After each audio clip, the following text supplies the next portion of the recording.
evening, everybody, and welcome to another show from the Double Pivot podcast. Game week 9 was fun, but now we're moving on to game week 10. Alongside me is FPL Discomfort. I'm a FPL veteran. Kieran, how are you doing? How's your week been? We have not, every week it gets less and less. And I think we had about, 5 minutes talk just before this? Apart from that, not spoke to all week. How you Even doing? that was too long, right? I was telling you to just shut up, That's it, mate. save it for the show. Save it. I don't Keep on care. I camera. don't want to hear about FPL, mate. No, look, we're doing this a day earlier, because tomorrow's the greatest day of the year, as we all know. Um, That's it, mate. yeah, happy Halloween tomorrow to everyone. Hope you all have good celebrations. I don't know if you caught FPL juice, but they were complaining about trick or treating. What was your experience like for trick or treating growing up? I love trick or treating. I always look forward to it, and I was like, "Oh, can we do trick or treating?" It was class, See, my parents, Irish dad. right? It was more so my mum though. My mum saw it as begging. Yeah, Like it's not yeah, okay knocking on someone else's door and asking for food. We can feed you. Like that, you're kind of missing the principle. And she was like, "No, it's American." So I lived in a cul-de-sac, and there were 8, maybe 9 houses.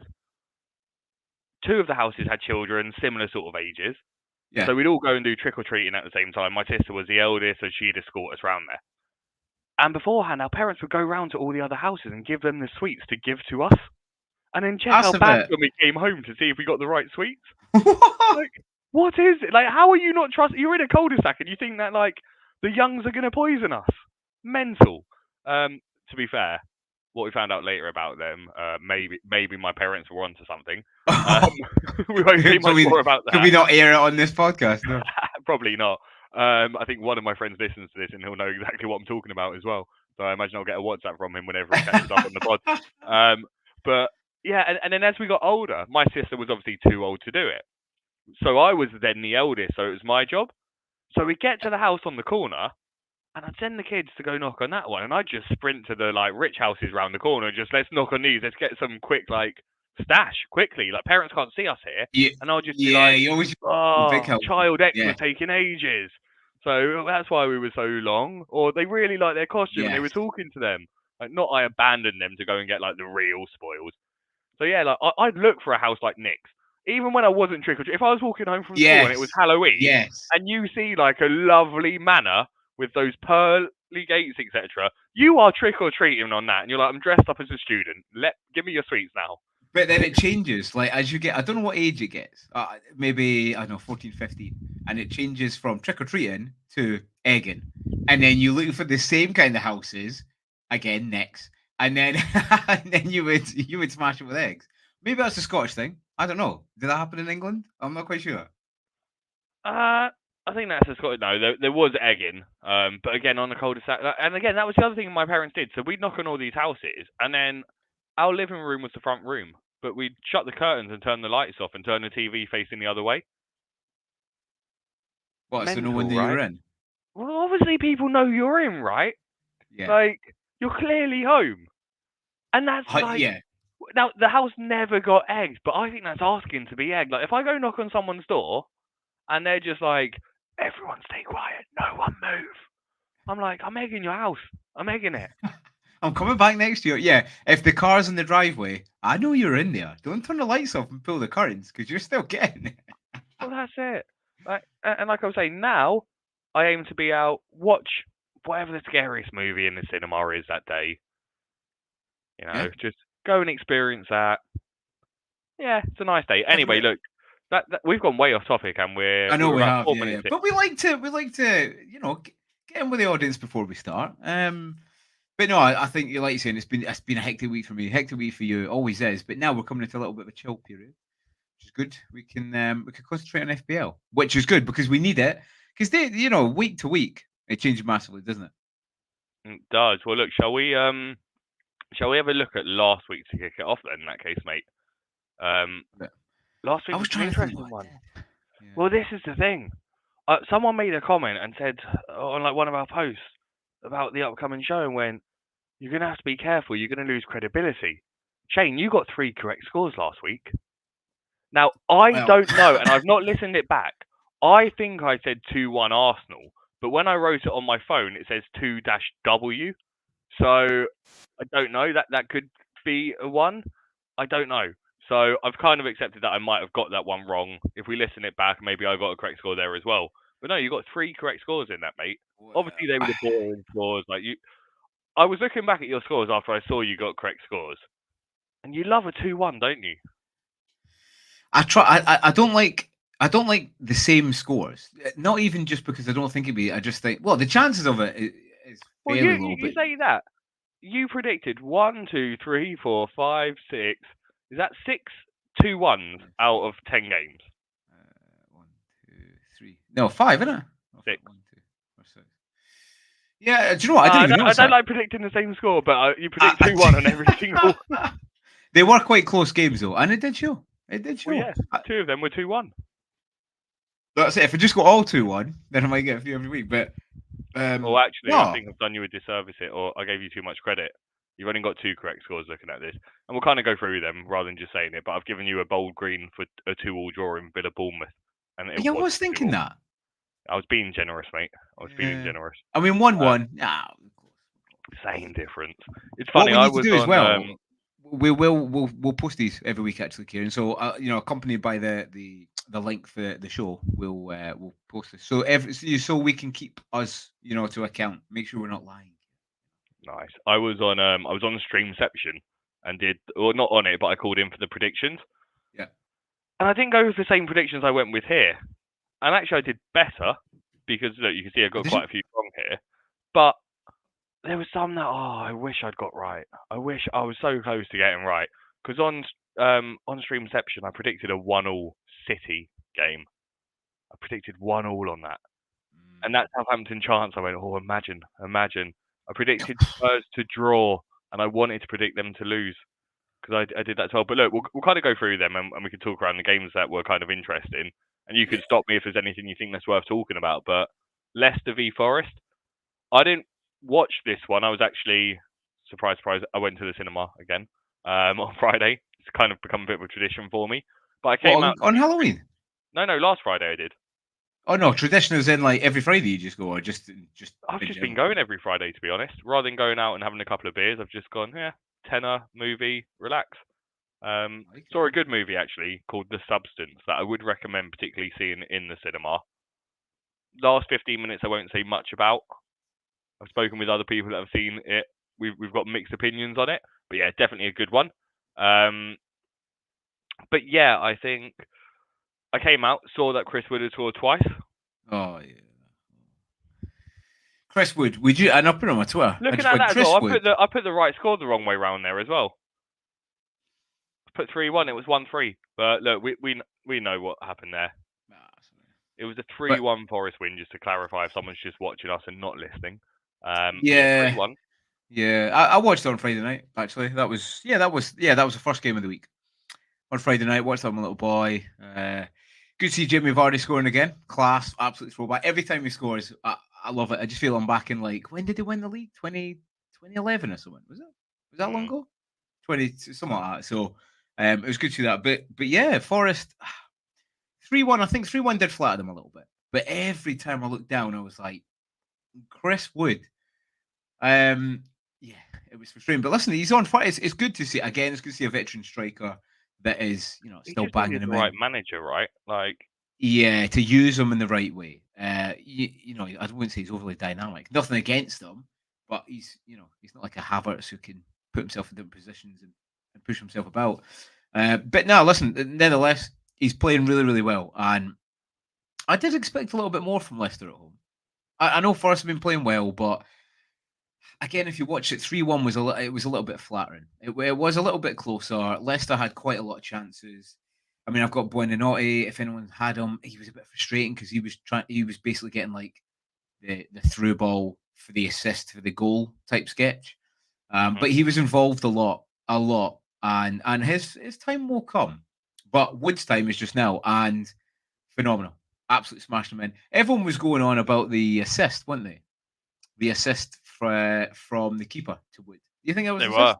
Well, so here's the thing. I'm in other fantasy games, and they did not award it as an assist, but it's two Oh, different things, really? right? Yeah, because this was intended target assist from a goalkeeper, right? It was I the only thought it person was. he was aiming for. It took a minor deflection. It won't go down as an assist on any of the stats because Did they take it off on FPL? It no, was on on. FPL they give it, but that was one Oh where they yeah. didn't go with Opta, I believe, because it's one of their own sort of different rule type of things, particularly for goalkeepers. It's if it was a player playing that, they don't get the assist in like just in football in terms of like how the stats would record it, because it's a Yeah. significant touch from an opponent that possession should theoretically have changed at that point. It doesn't, but theoretically, like you wouldn't see it given. So no, I think from an FPL perspective, we want points for those kind of things. We want Yeah. points for assists from goalkeepers or strikers. Now, the assist for a goalkeeper still isn't like there's arguments that it's not enough, right? From people because of how infrequently a goalkeeper will get an assist. But you also don't want it to be prohibitive, so it's kind of a tricky one, right? Maybe an extra point for it might be worthwhile, but again, the more points it's worth, the more ones like this will be debated and argued over. Because if it's worth more than a normal assist, then people would be livid and going, well, Opta didn't give it, and this person didn't give it, so why are you giving it? And you don't do it for Solly March, type of thing, right? So Yeah, I get it. I get it. And yeah, I they think can't win. they can't win. I mean, people are saying, "Oh, just go and do, just go by Opta type sketch." I think they just need to clarify. I think it's the rule. I think it's the rule that makes it a little bit. This one's listed. Like, this one's quite clear, in my I opinion. thought it was. I looked at it because everyone, I was watching the game and people were like, "Oh, it's an assist." And I was like, "Well, I mean, that was intended." I get it because Face has changed the direction. And by the way, a lot of people held out for Wilt Face. I know you liked him. I liked him. I like him as a player, not as an He's option. he's poor. No, yeah. Even in general, even as a player, he is a little bit poor, and Well, I yes don't know and if no. Again, the more that I've been looking at things over the last couple of years, the more players are players' weaknesses are amplified if the systems they're deployed in expose it more. And like that's where someone like him, every player has a weakness, right? We know about certain ones where if you run at this defender like this, they won't be good at it. So the systems are set up to kind of protect them from that. yeah, The over reliance on Price is significant given his capabilities. Right, they are leaving him as the most exposed out of all of the defenders and protecting the other ones. So yeah, his will be amplified because of that, but I think that's also because they see him as the best out of all of them. So in turn, because he'll then be exposed more, he'll look worse than the others because they're being protected. They've got the coverage from the defensive midfielders. So it's a tricky one for him. It's also yeah, Chris Wood's a strong player. Like strikers can time it perfectly. They can get the right things on people. They can sway things. Yeah, I saw the goal. I saw the assist. It was decent enough. But yeah, think that game no real surprises. I know you were hoping for a Leicester win more so. yeah. Even just when they're not involved, I mean, they're still scoring. They've scored in every single game so far, which is really good, and that's it's going to help the chances of staying up. But when they're not, I think it's time will come and for a cheat. But in the meantime, Wood, for me, I think it's a bit late to jump onto that, but I get why people go to I get it. that. Anyway, I think we're giving a bit too much to Leicester and Forest. It was a That's good what I was game, thinking. but The next one was City Southampton. City looked like oh, you thought 7-0. 7-0. well, it kind of looks like a one. That's 7. Yeah. Look, I went 4-1. But like I said, like it could have been anything when City scored early. Exactly. I But seen that Haaland. I was like, right, this is going to be big. and he did the right things. Like it should have been a City dumping of Southampton. It should have been. But as someone whose triple captain failed miserably in the Wolves game, even though I captained him, there was significant Schadenfreude watching it and just getting enjoyment at the number of Yeah, I bet. people. Yeah. Because the number of people that there's so much variance involved, right? This was his second or third highest XG. We've heard it on the other pods in any of the games in the Premier League, right? Mm-hmm. However, in the Wolves game, he had a chance similar to the one he scored against Leicester in a similar amount of time, but he didn't make contact with it at all. And then later on in the game, he had an open goal and he missed the ball altogether. So his Yeah. XG was 0, right? But it's, again, these are the tiniest margins that we are playing and the things we can't control in this. So it was great to see. I could have been severely punished by him absolutely hauling in that game. Not punished, but as in I would have been made humbled. There we are, Yeah. humbled and not been able Yeah. to argue my point that doing it a week earlier wasn't the craziest thing in the world. Mhm. But yeah, I do think teams like Southampton, teams that see themselves as weaker, do have a system set up to protect themselves against teams that they're going to concede possession to, where they will get caught out from time to time. Mhm. But you're not going to see them. You're going to see Southampton get smashed 5 goals past them by a Brentford or a Brighton more often than by an Arsenal, Liverpool, or City. Yeah, those mid teams. Yeah. Yeah. But yeah, I seen that first goal, Haaland. I was like, said to my little boy, I was like, Haaland scored because he captained him as well. And I was like, right, this is going to be a battering. And he just kept on going, like 20 minutes gone. I was like, the goal will be coming in. Nothing. 30 minutes, nothing. Half time, I was like, right, they're going to come out here firing. Foden, by the way, he's a fraud. He's an absolute fraud. He's been a fraud through the seasons that I've owned him as well. I think I'm done with most City assets, by the way. And this is why if Arsenal can get their injuries, I know Saka's back. You know, if they can get the red cards under control and Odegaard comes back soon, this is why I said preseason Arsenal win the league. City, right? I know. Like you're saying, they set up well Southampton to play City, the big guys. But at the Etihad against Southampton, who are possibly one of the worst teams in the Prem ever, and they scrape a 1-0. Like it isn't it's not becoming of champions. It really isn't. If people look back at the form, and I know they'll keep going, oh yeah, but City win 10 on the spin. Yes, I get that. But before that, they were always smashing teams away. 3-1, 4-1, 5-1. You know what I mean? Like even like in a 2-0 in there, 3-0. 1-0 against Southampton. And it's not even just this fixture as well. They're a bit light in midfield, and we said this preseason, Kieran, didn't we? Mhm. They're still a great team, granted. Listen, but they're conceding goals at a fairly high rate, not in terms of numbers, but just frequency. And I think it's going to cost them. And 1-0 against Southampton, it's still 3 points. They get it and they move on. But they're going to have to start upping their game if they've got any chance of winning the Prem. And I thought that's why Foden was going to start banging, because for them to win the Prem, Foden has to play well. But you just don't know what Pep's going to do day to day, mate. No, I mean, exactly. I didn't watch it because it was a 3 p.m. blackout, unfortunately, and I didn't have a said USB type plug-in thing. I know some people did, but listen, good credit to Southampton though. It could have been a cricket score, and most games this season have. So good effort for them. Poor by City. Again, we'll come Yeah, on to the look, fact that Haaland is expensive, but we'll come on to that little puppy later. I think that's it. I think, look, let's be careful to not spend too much time on all of these games. 'Cause I think we're almost 20 minutes in, and we're on the second game, and we're obviously not going to review each of these games. And that's on my side Yeah, more so than yours. I But know. we'll kind of like wrestle through the rest of these. Where, yeah, you predicted a draw for Villa Bournemouth, and it was just got the scores wrong. I think you kind of saw that spot on.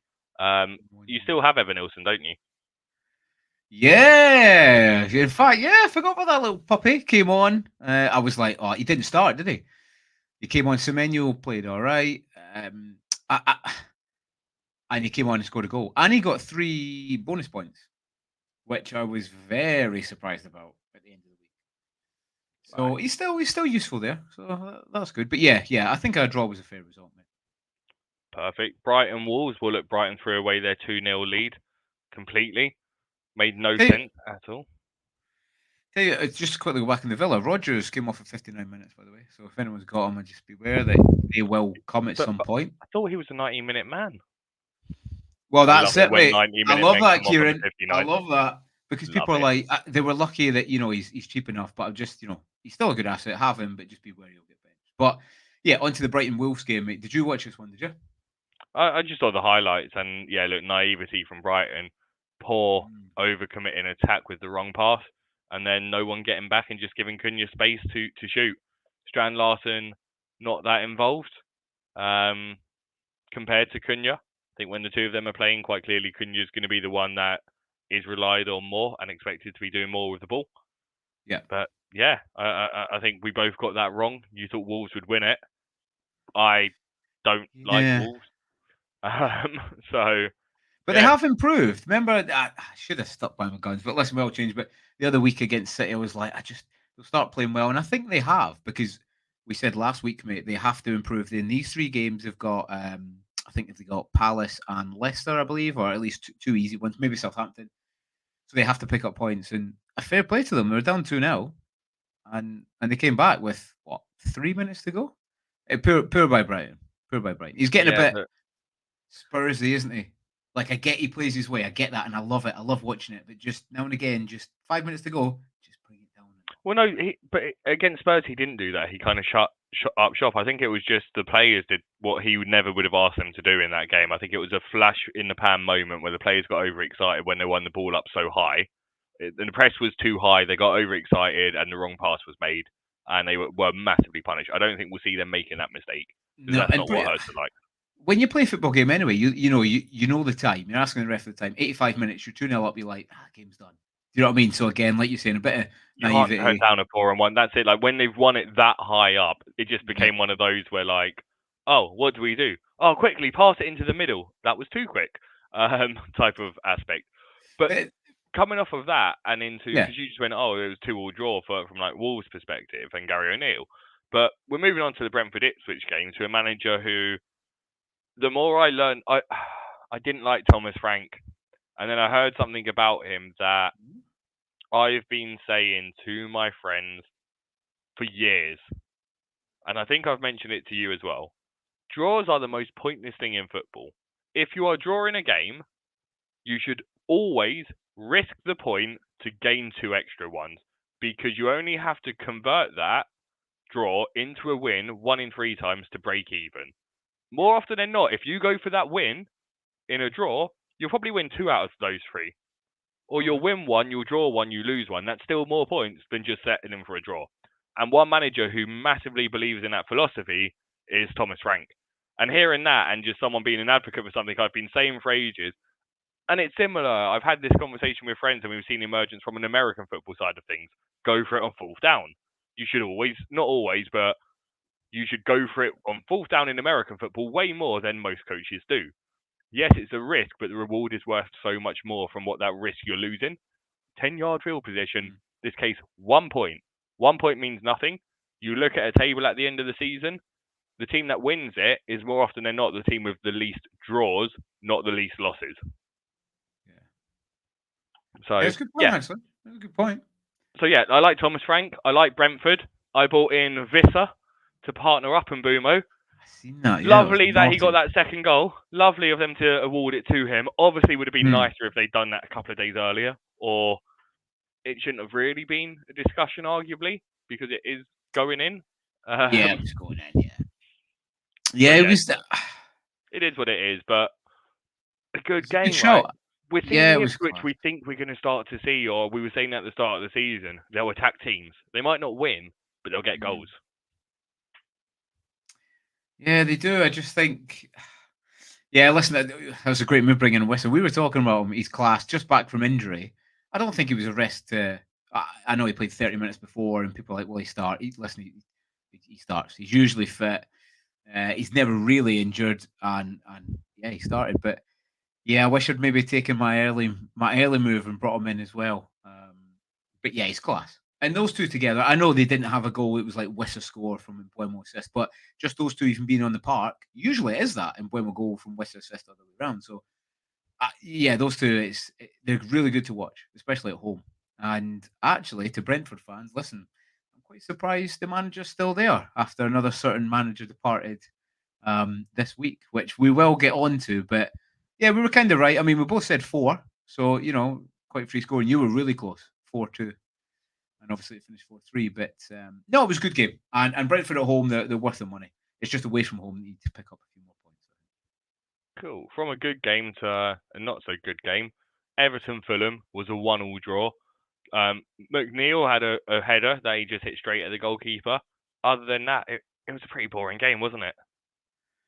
Yeah, it was poor, mate. I watched it, and well, when I say watch, I mean I had it on in the background. That's what I had, mate. Yeah, it was pretty poor. I mean, there's not too much to say on that. I mean, I did play the legend Michael Keane, and he did start. I did think he will. They're not going to rush Branthwaite back, but yeah, I was a bit gutted. I don't know. Did you see the goal? Or you probably watched the highlights, but they just let Iwobi just walk through. Obviously against his old club, and it was quite poor. At times they can be a bit slow to react. And if you watch that goal, there's at least three, almost four players around him at that time, and no one closes him down. That's all they had to do was close him down slightly. He doesn't even get that shot. But they listen. Nevertheless, Everton are improving. Fulham away from home, a little bit of a different beast, but I think it was a fair result. In terms of players, I don't think, like I'm saying, I've got Keane. You don't have DCL, do you? No, you don't do. God no. Yeah, again, listen, I think he will score some in the next kind of few because they've got good fixtures, but I never liked that pick about 4 or 5 game weeks ago. And people who picked him are a little bit surprised that he's not really done anything, but I'm not really, mate. I'm not. No, sweet. All right, look, let's rattle through the rest of these. We're gonna hit half of our allotted time. Well, that's not gonna be good.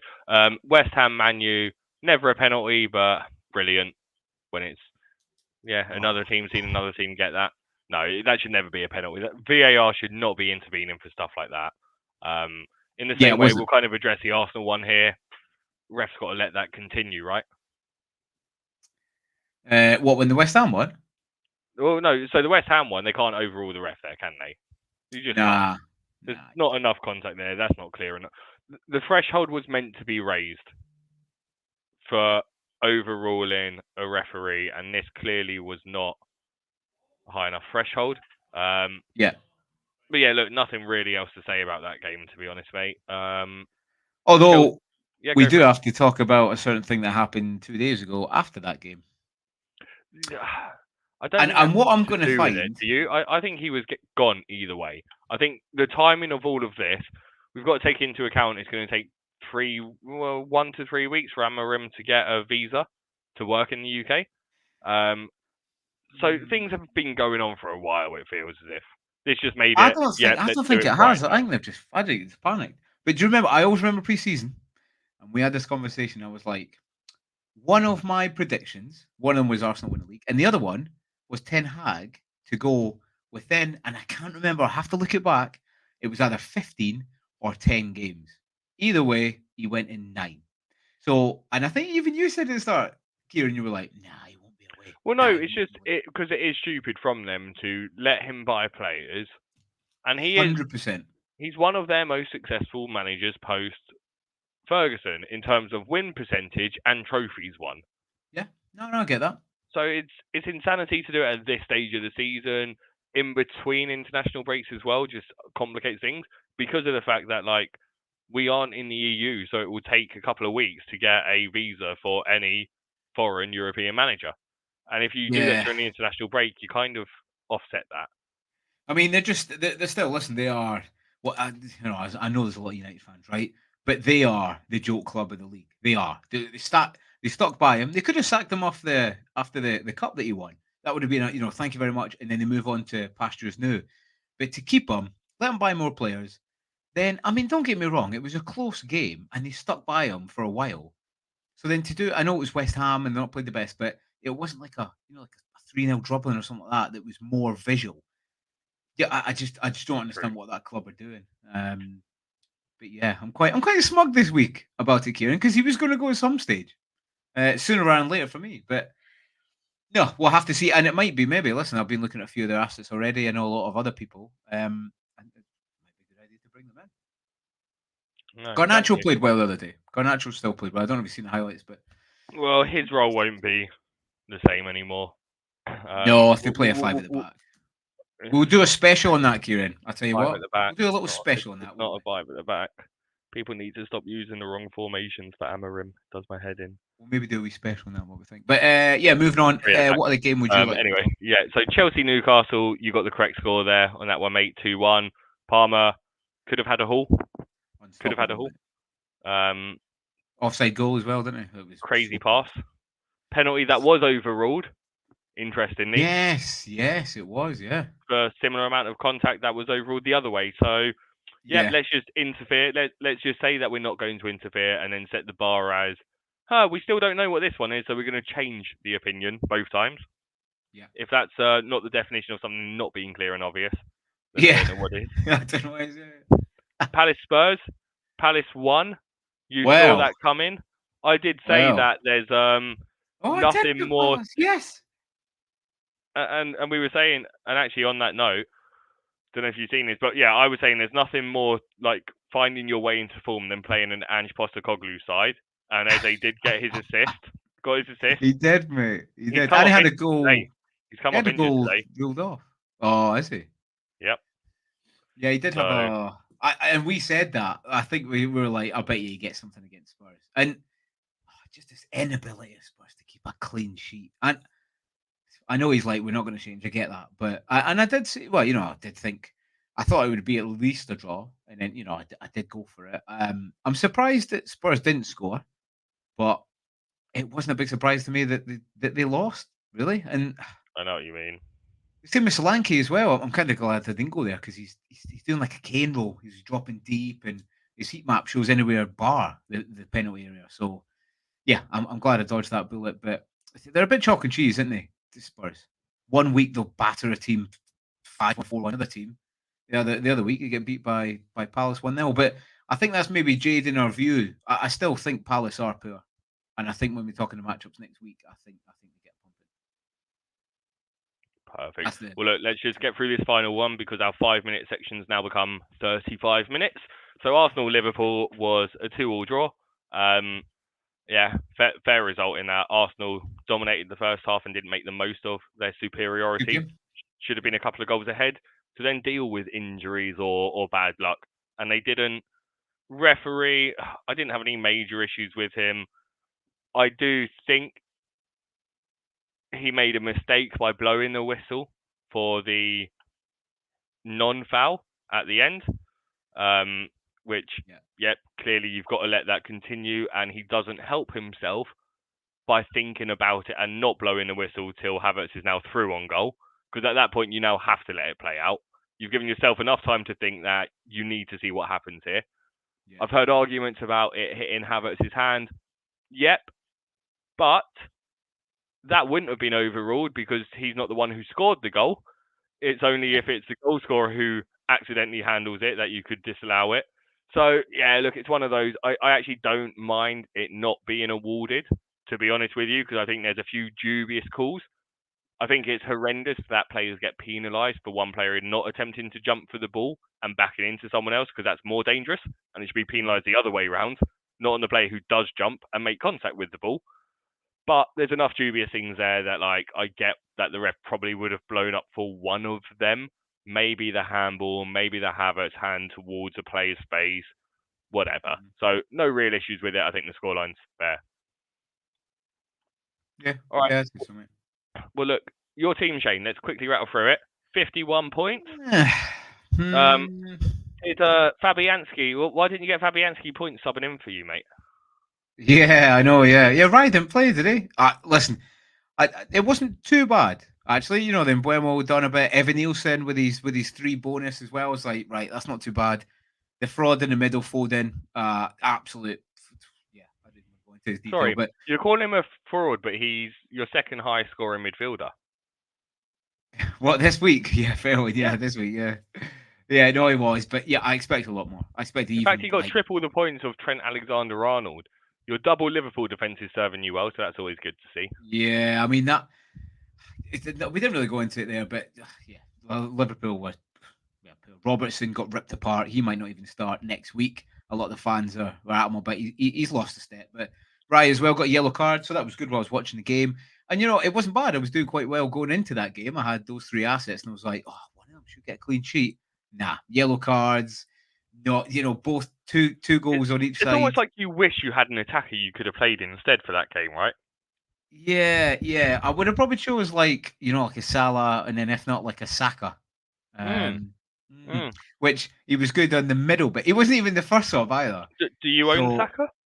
I do. He's on my bench. If anyone's on the podcast on Spotify and listening, Saka was second on my bench to Konsa, which it's not really needed. And that's the one player change. If I bring Saka in, I'll get a green arrow. But if I did bring Saka in, I would have swapped him for Evan Nielsen. so I can take a Fair. little bit of solace in that. But if you think about it, I should have played him instead of Robertson, right? Yeah, well, that's it. Four defenders Pyramid. is rarely going to be the way Yeah. this I think season it was or this any whole season. like I actually just didn't think he was going to play, mate. I think it was, but no, in general, an average week, not too bad, and we keep on trucking, mate. Let's talk about your team. How did your team? I've not even seen how your team got on. By the way. So I ended up going with option C, mate, or option B. I ended up taking a -8 last week. Sometimes you need it. Sometimes we need it. Yeah, and the players I took out were Kai Havertz, Sobslai, and Gabriel. They scored 2-1-1, and my replacements Visser, Palmer, and 8 Nuri scored 10-10-6. So it's a net gain Wow. of 14 points on a -8 there. I didn't Big play 8 man. Nuri. I probably should have over Mikolenko, but I didn't really think it, to be honest. I still didn't quite fancy it. That's the only decision that maybe I would have gone with. Delap was never starting over McNeil or Matoma or Foden. So yeah, look, my team had Mbumo and Wissa and Palmer getting double-digit hauls, captain of Haaland, and that's the majority of my points. So got a green Yeah. arrow with a -8, so you take it. I mean, yeah, 100%. No, it's a good team. Wissa, sound a lot of people moving there. We didn't even talk about him. I don't even want to talk about. I'll talk him about in the veteran division, but Haaland, he's a bigger fraud than Foden. Anyway, we move on. Cool. So look, to kind of get through these games, I guess not quicker, but just more structured, where we can kind of see who the best teams are by seeing how it all matches up on a wider basis. I've broken down shots for and shots against based on the matchups here, so we Yeah. can kind of see Newcastle v Arsenal. This doesn't feel quite right actually. We'll use this slide instead. Yeah, I like that. Yeah, this one's better because this is like where the shots are taken from and the shots were allowed from. And yeah, I think it's kind of interesting because again, it kind of shows these left, right, and middles, and these are ranked 1 to 20, right? Yeah. So this one looks a little bit more complicated for anyone who is looking on YouTube or watching this back. But basically, I've taken each fixture, so Newcastle and Arsenal, and matched up the shots taken from and the shots allowed from, so you can see them against each other.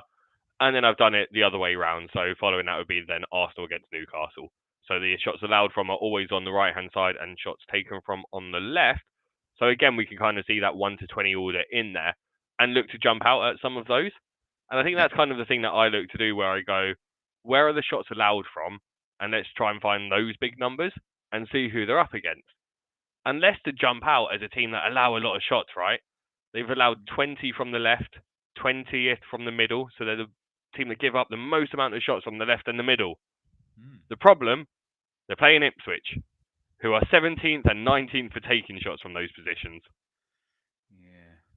That doesn't bode So well. it's an interesting game, though. I think Ipswich Leicester. Like, what's your thoughts? That's probably one of the games that, when I was just looking at them early on, stood out to me, and probably one for us to kind of look at first, because it's two promoted teams fighting where it is a true 6-pointer, right?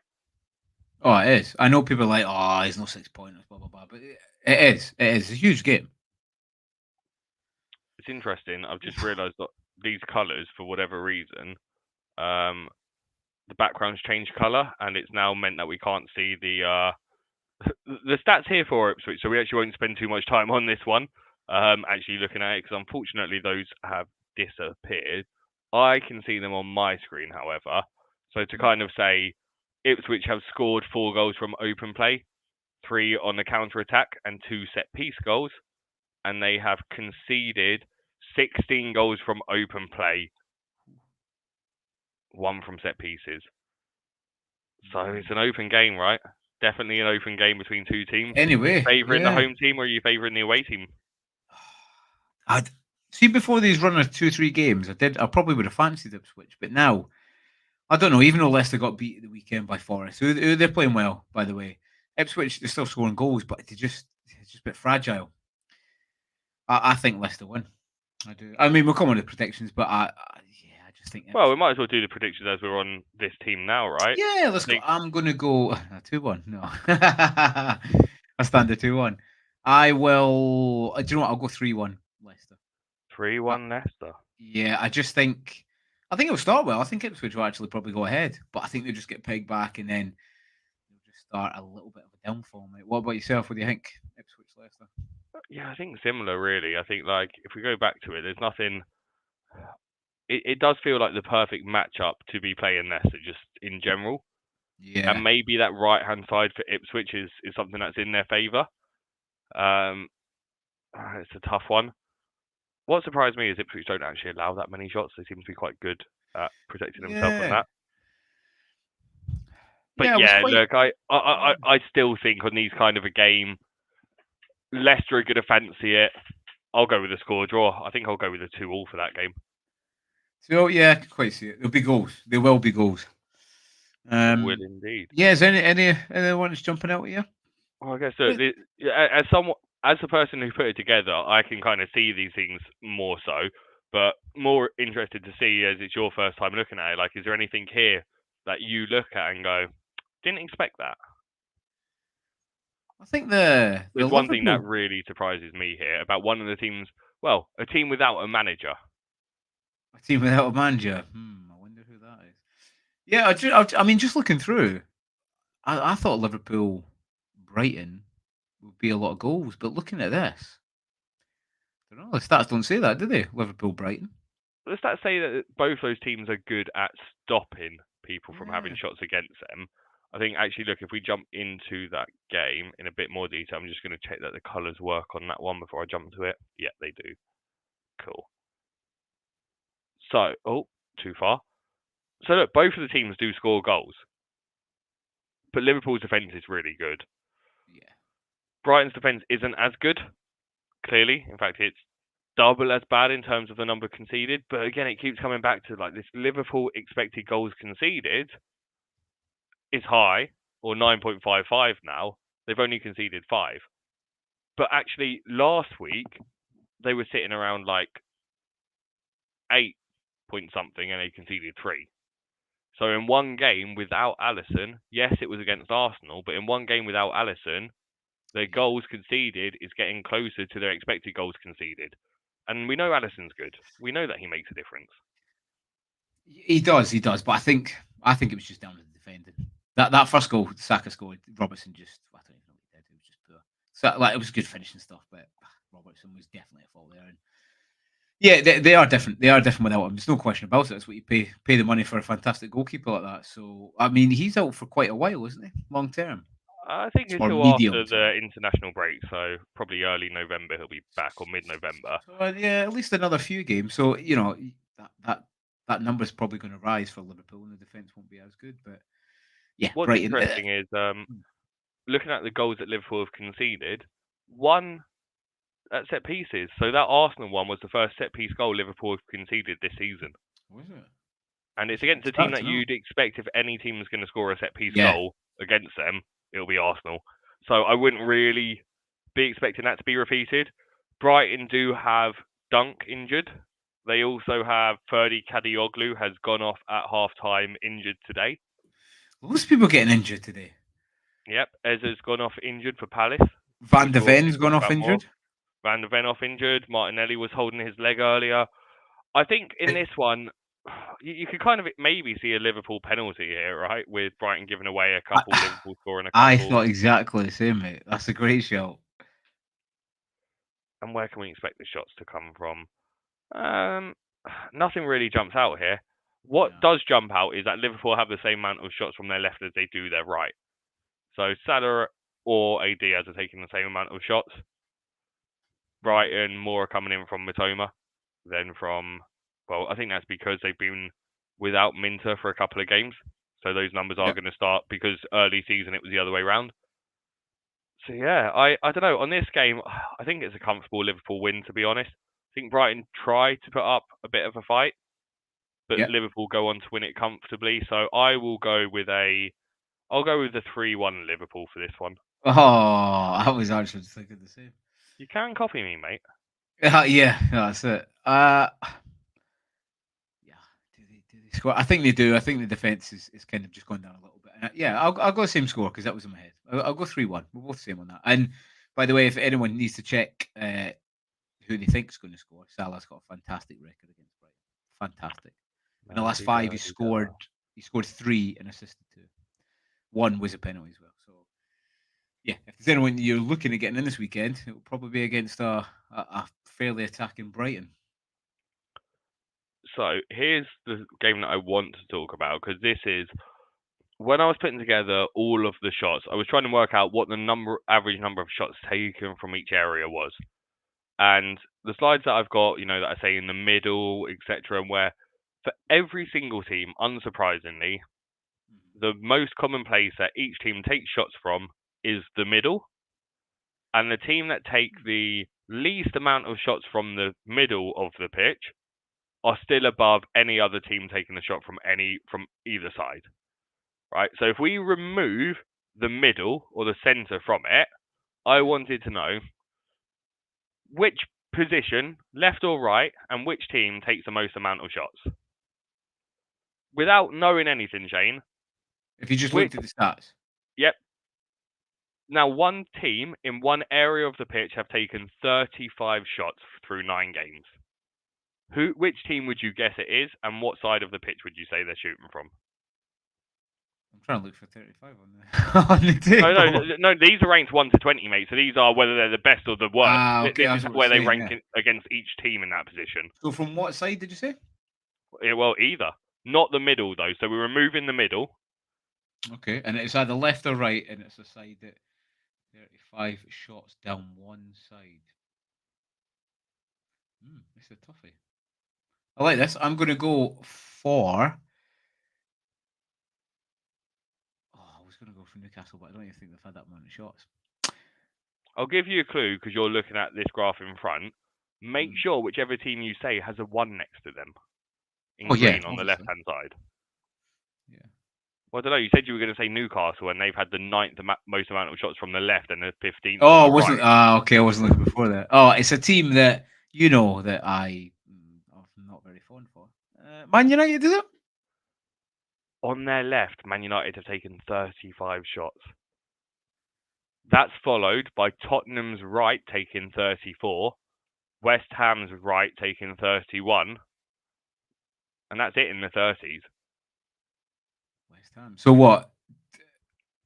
The places that take the top 5 for areas of the pitch shots are taken from, if you remove the centre, in number 1 is left-hand side for Man U, number 2 is the right-hand side for Spurs, number 3 is the right-hand side for West Ham.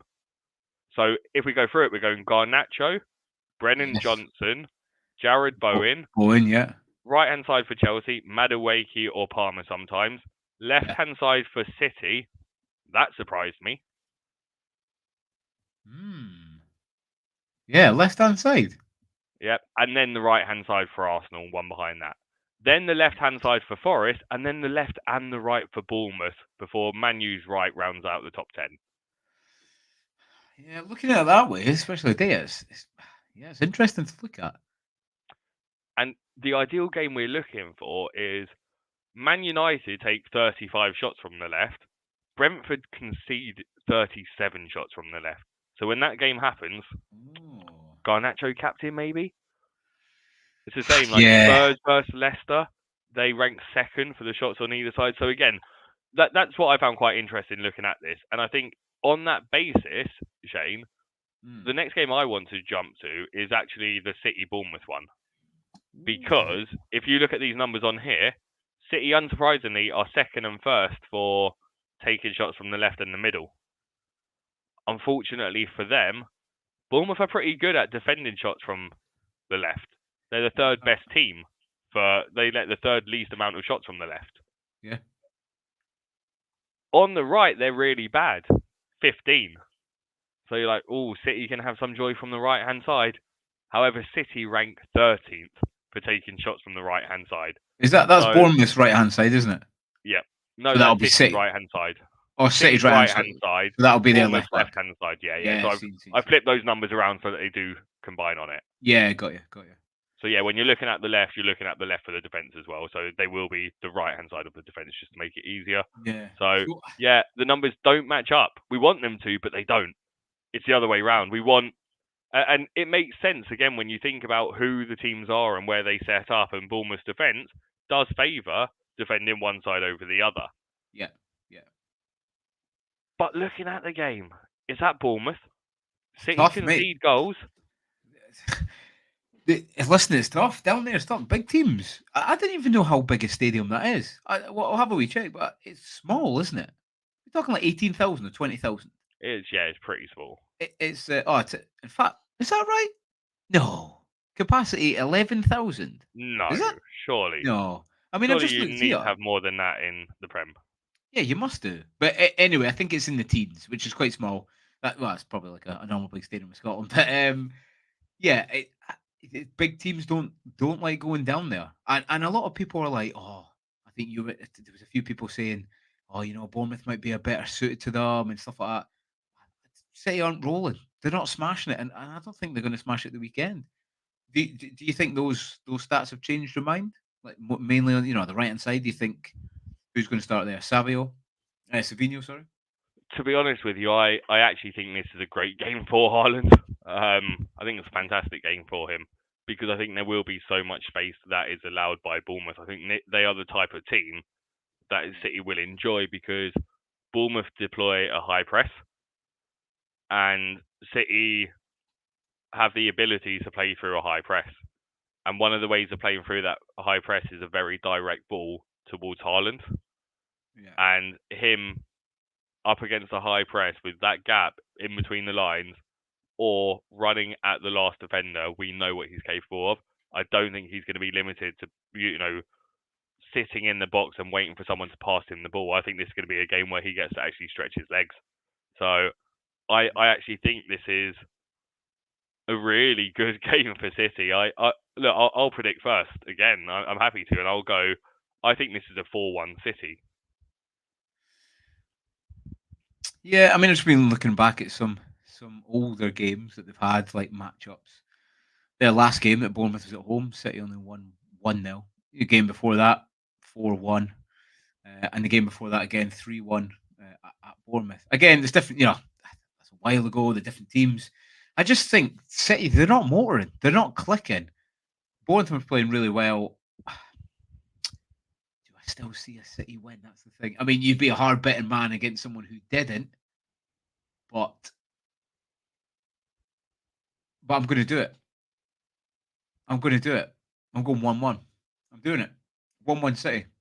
I Wow. just feel, and again, I'm not like, oh, just do that to be a bit different. I think Bournemouth score, and I think City find it hard to score. Yeah, okay, they could easily win 2-1, but I just think Bournemouth will put up a good fight, and I think from maybe this week, Pep will notice and go, do you know what? We need to start motoring along a little bit. They got lucky at Arsenal.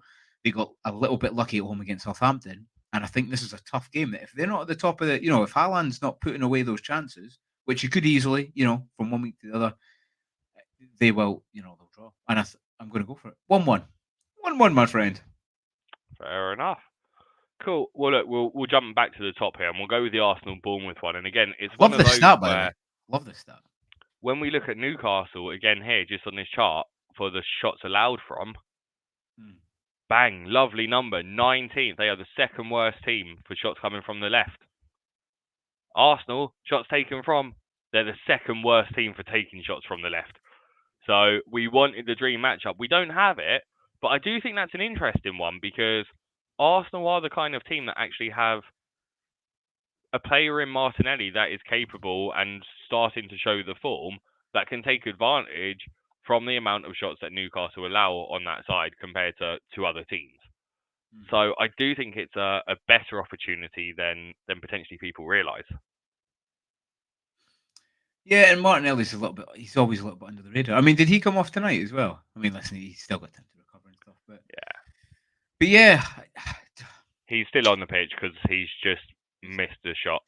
I think again current form brings it in, but yeah, you're right. I mean, Newcastle they are not pushing on to what me and most people thought, are they? No, they're just not looking good, are they? They are. I know they've not bought many players. I get it, right? And that's good, right? You don't want to go out and just, look at Man United, what they spent over $1 billion and it's got them nowhere. But yeah, I did expect a little bit more. They've got Tonali back. They've got, what's his name in the middle? Centre mid. What's his name? Bruno Guimaraes? No. It'll come to me anyway. But the main point is they've got a strong 11 back, and they're not Joe playing as good Ellington. as what I thought. Joe Linton, I call him. Joe Ellington. My little boy's got him actually. He plays Joe well, Ellington. but Yeah. yeah, I just think they're not pushing on how they expect. But it's still going to be a tough game for Arsenal. It is, especially with Because defence a little bit. Do you think you that's going to kind have of much look at it. effect? No, I don't think this kind of a game will, to be honest. I think this is one where Arsenal do just have a lot of the possession and should be able to deal with it. I think the Liverpool one was just a horrific one to be without Saliba, to then lose Gabriel as well during it just is a nightmare. When you also then don't have a left back that you normally play with. Could they both be? Well, obviously Saliba won't be playing. Saliba's back. Saliba's playing today. Oh, he is. No, but he's. What I'm saying is he's not back in this game, is he? Still Yeah, he suspended. is. No, it's just one game suspension. Okay. So he's Yeah, back. it's just one game. All right, Yeah. okay. And then at least Gabriel should be back. If he's not, at least they've got No, one Gabriel won't be back. He won't be out rushed for a back. while. I've heard mixed things on him, which is probably normal now for Arsenal because they don't want the right thing to be the Oh, only thing that comes out. I, from my opinion, I'd expect him to not be risked until after the international break, and even then after it, possibly not be used until he's needed because we are going to be going into a busy fixture period. So it all depends how bad of a strain it is, or if it even is a strain. yeah. And by the way, while we're talking this, it's good info. Got quite a few other people have just joined us. We We've got had an Alfred. An Alfred. By the way, listen, if you don't follow Alf, go and follow him on X. Great. He does shows every night. We don't normally do one at this time, Kieran, do we? So he was No, and on we're at 8 invading on o'clock. his time, but you We can see him are. down in Yeah, our don't bottom tell him. right hand corner now. We have a good relationship with Alf. He's a good Top friend. guy. Look, we are refusing to have a guest jump onto our show until Alf is that person. We want him to be the first one. I've said it to him. He's been invited on all the time, and look, unfortunately, well, for us, he has a life and a family as well as his own things that he does. So times haven't aligned, and now it might look like we've gone, well, if we can't do it together, we're doing it at your time. No, we're not. We obviously, this was the only time I could do. But no, good to have people jumping in here. Yeah, Good to see Com's Colm. here, Onions Wade's is here. here. Onions is here. Oh, big I know Wade, Onions big man. jumped in for a second. Wade is one of the people that'll be on the wheel later, so we'll obviously go on to him. Going back to this then, mate. Did we put in predictions for Arsenal Newcastle? I don't think we did No, we? we didn't actually. We didn't. So, listen, your team. I'll let you go first, Monsieur. Well, I've gone first on the last two, so I have to let you go first here. So okay? I'll give you a little bit of a thinking time. I don't need time to think, mate. I know exactly what the score will be. I think Newcastle put up a little bit better of a fight. They're again, I think there are a lot of teams just now a bit yin yang, a little bit chalk and cheese. It's at home, so that does make it a little bit closer. But I still think Arsenal do get the win, and I think they get a clean sheet as well. And I'll go 2-0. 2-0 Arsenal. Okay. I think they just have. They'll be a little bit too strong. Newcastle just aren't clicking that well just now, and I think this clean sheet, Newcastle not scoring at home, there'll be a little bit more pressure on Eddie Howe now. Nice. All right, where do you want to go to next? Did you do your prediction? Oh yeah, sorry, 3-1. 3-1 Arsenal. 3-1. Sound. I'd Harvey written Barnes mine goal. down. I'd written mine down and forgot to Right. say it to you. Yeah, I'll go 3-1 Arsenal. And I do think Arsenal's left-hand side might actually wake up. Oh, I didn't even notice. Obviously, Big Colm, he put 2-0 as well. So.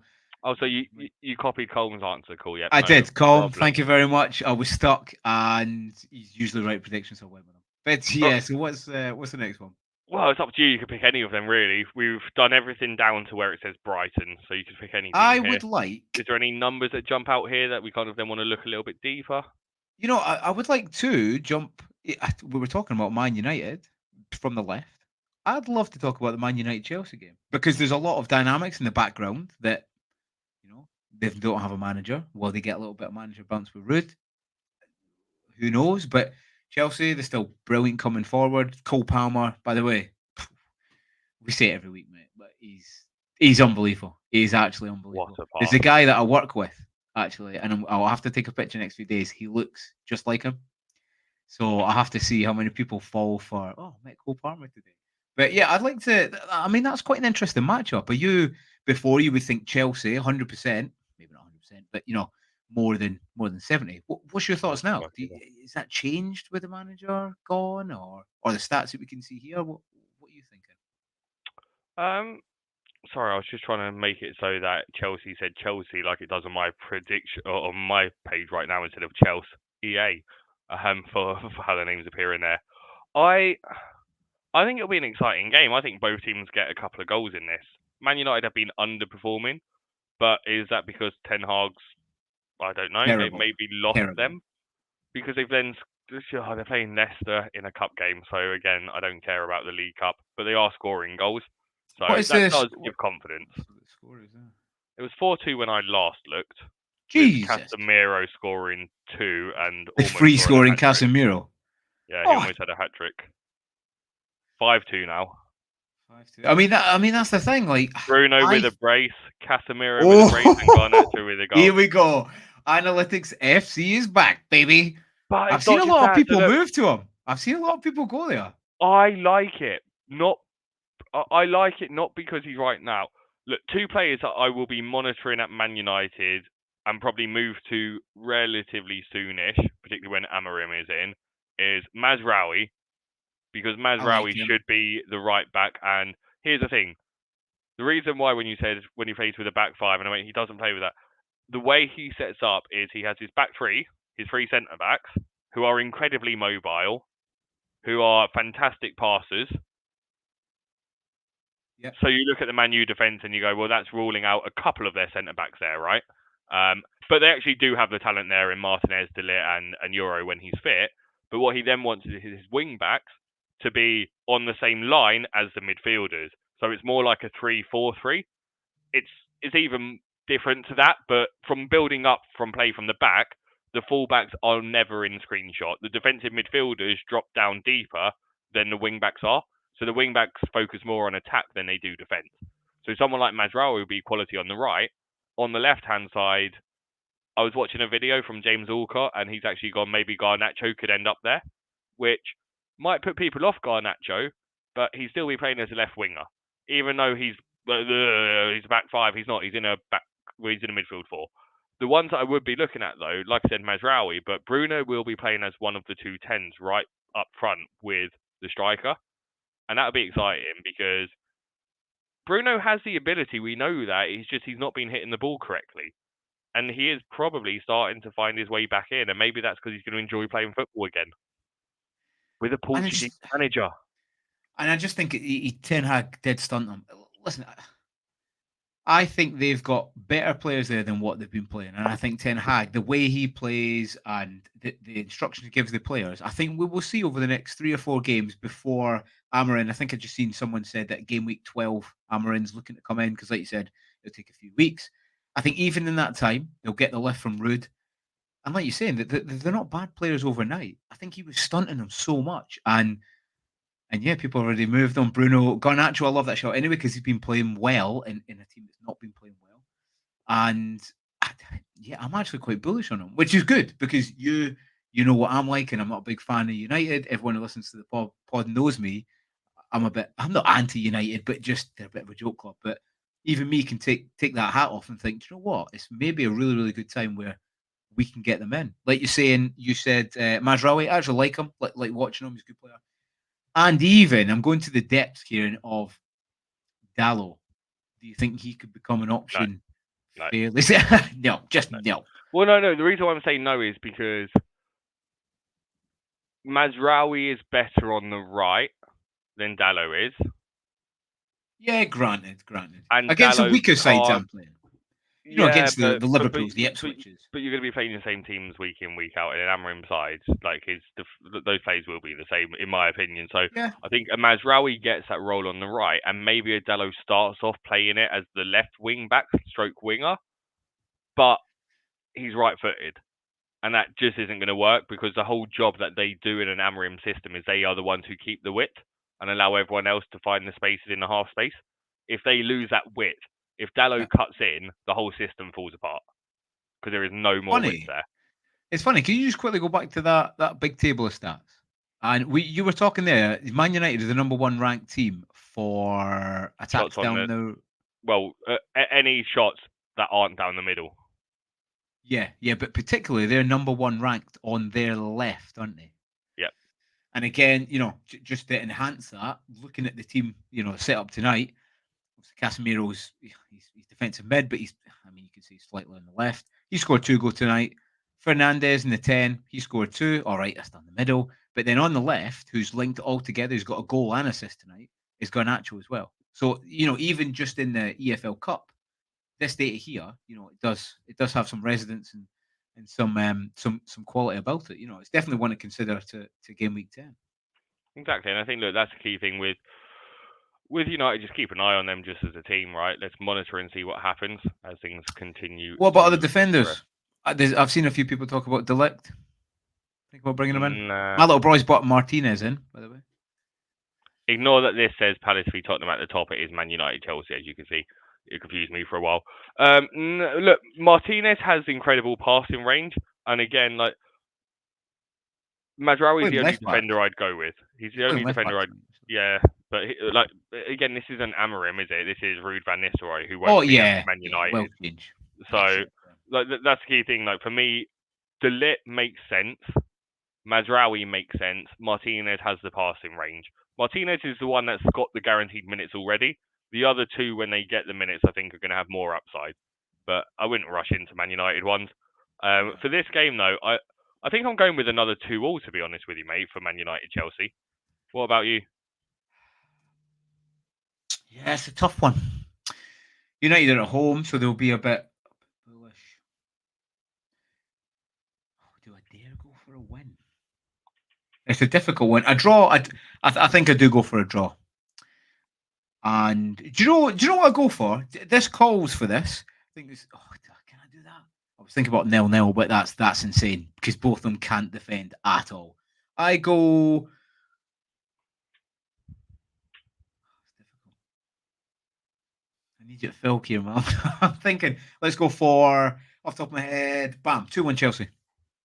Okay, cool. I think we're through some of the more exciting ones, so we're kind of just going to rattle through the last 5 here, kind of in order. Forest West Ham. Chris Wood at home. Forest defence is looking good. West Ham were the whipping boys, right? And then they suddenly beat Man United. So are they going to take some hope from that? Could they do something in this game? Are Forest going to score their full set piece and West Ham concede their full set piece goal this season? And if so, will it be Milenkovic getting his head on it, or will it be someone else? Tell us all about it, Shane. Yeah, I think it's good that there's been a lot of teams that have just picked up a little bit of form. West Ham, Wolves. It's good. It's ever changing. Forest on the forefront. We think Forest v West Ham. That's a bit of a battering for Forest, but these kind of games, Forest seem to go back to what they used to be like before, where it's a very, very cagey affair.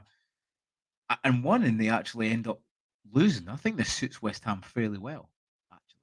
Especially like you were saying on that stat earlier, they take a lot of shots from the right. Bowen, we know he's typically a bit of a clump form player, and he is coming into a bit of form. 2 returns in the last 2. And I think Bowen starts coming back into our thoughts now as well. In terms of predictions,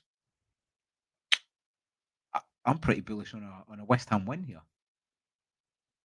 The only thing is it 2-1 or 3-1? I go 2-1. Still a tight one, but I go 2-1 West Ham, mate.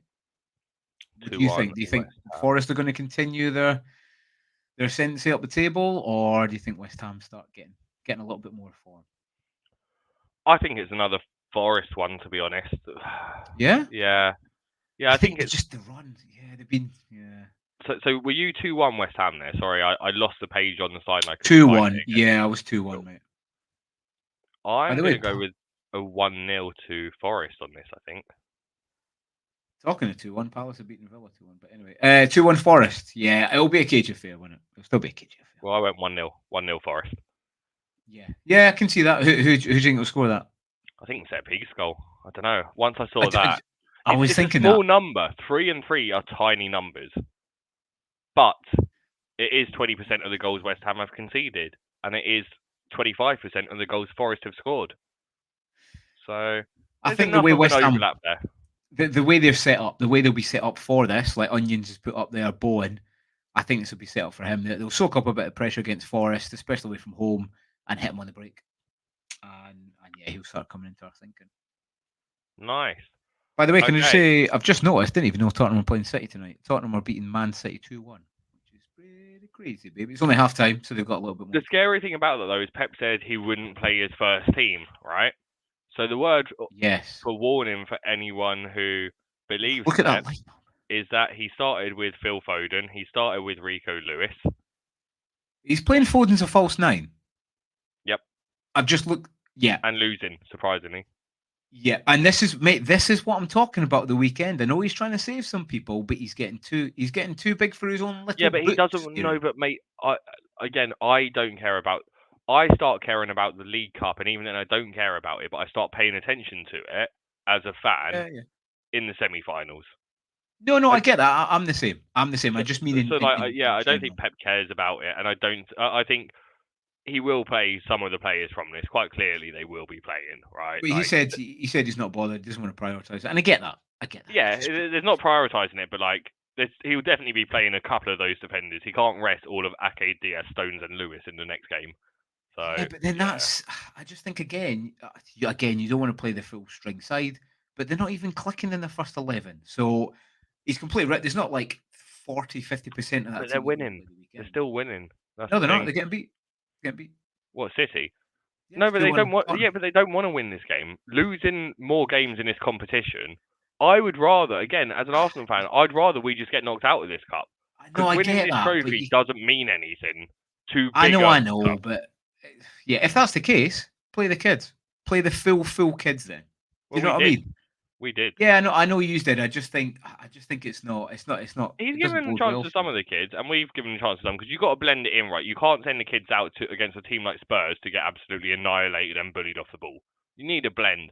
So starting Matt O'Reilly, starting McAtee as well, giving both of them a game. And then we've got to appreciate Mateus Nunes is still fitting into the team. Savio's like 12 years old. They don't Yeah, really have that many other ones. So yeah, I think he's done enough there to justify it. Yeah, I'm fine with it. Let's move on to this Southampton Everton game, though. This, again, another one which is going to be pretty important. Southampton love conceding goals, don't they? They're almost as bad as Wolves. unless they're playing City, then they're pretty solid. And this is the kind of game where you'd expect Everton score more goals than City did, right? Because Southampton aren't going to be sitting back against Everton. They'll go for it. And that will create that space for well, that's the problem when you then look at Everton. For a who? Mikalenko to run down the wing and then cross it for Dominic Calvert-Lewin to miss. What are we expecting in a game like this? Are we relying on a McNeil goal again? I mean, McNeil. I was watching the weekend. He's heavily involved in everything. He's got a lot of threat. I still wouldn't get him in, but that's just me. But I think What about? Southampton. Oh, do you still have Michael Keane? I do still have Michael Keane. Mate, I think you've got to play him this week. Look at those goals for and goals against the set pieces for Everton and Southampton. 7 goals conceded by Southampton from set pieces. I mean, listen, I've still got, a little bit spoiler, but I've still got double Liverpool defence. But one, I wouldn't play them. And two, if I'm not going to play Michael Keane, who's on my bench against Southampton, when are you going to play him? Exactly. All right, you could have someone who's cheap, but you just have to watch about if he's going to get started, which I still think he does. But in this game, yeah, Cortex said set piece goal in that game. It's a good show. I can see that it's been a little bit of a McNeil show. You know what I mean? This is I wouldn't say it was a championship fixture because it's not Everton. I've never been down, but I can just see it. His name flash up, a free kick and an assist, or even 2 goals. I think he does well. Prediction wise, and I think that's where we leave it. Actually, Southampton. I think watching the game, you think, oh, they were unlucky to not get anything from it. But we've said, I've said since the start of the season, that's what their season will be like. Oh, we done really well. We pushed. We almost got that first or second goal, just it wouldn't go in. And I think that's what happens the weekend. I think Everton finished 2-0. I think it's fairly comfortable for them. And people start looking at Southampton and going, do you know what? That's us. Start playing the kids a little bit. Do you know what? I agree with pretty much everything you said there. Because they have to go for, well, all right, you don't have to go for the win, but I'm going to back Southampton to get a goal, though, in it, just because I can see it. Yeah. I don't rate Everton's defence enough. Yeah, I'll go 2-1 Everton. Wolves v Palace. Okay. Eza, if he's out injured, bit of a concern. Wolves are great for conceding goals, so like if Eza's fit for this game, I expect Palace to quite comfortably win it. Well, talking. Yeah, this is a great segue. It's like we're a great double act. Talking of Eze scored tonight, And then went off and injured. he did, and they're currently still beating Aston Villa 2-1. So yeah, it's maybe a good shot. How do you see the game going? What ones? Well, they're both coming into a little bit of form. Who's coming into form? Well, all right, maybe not form, but Wolves played well last game. They played better than what they were doing. They didn't. No. Well, they came back well. They scored 2 goals. Right, Shane. I think they had it. We're going to pause game reviews right now. Against I City, can't go on well. much longer. We're going to pause for a second. We're going to pause because we need to right now. And instead, against City, instead, well. Shane. Oh, here we go. Shane, it's time. You've got children, don't you? Yes. Do you ever wake up in the middle of the night? You know, you're getting older. Your bladder isn't what it used to be. That's not me. Yeah, so you need to go visit the little boy's room, middle of the night.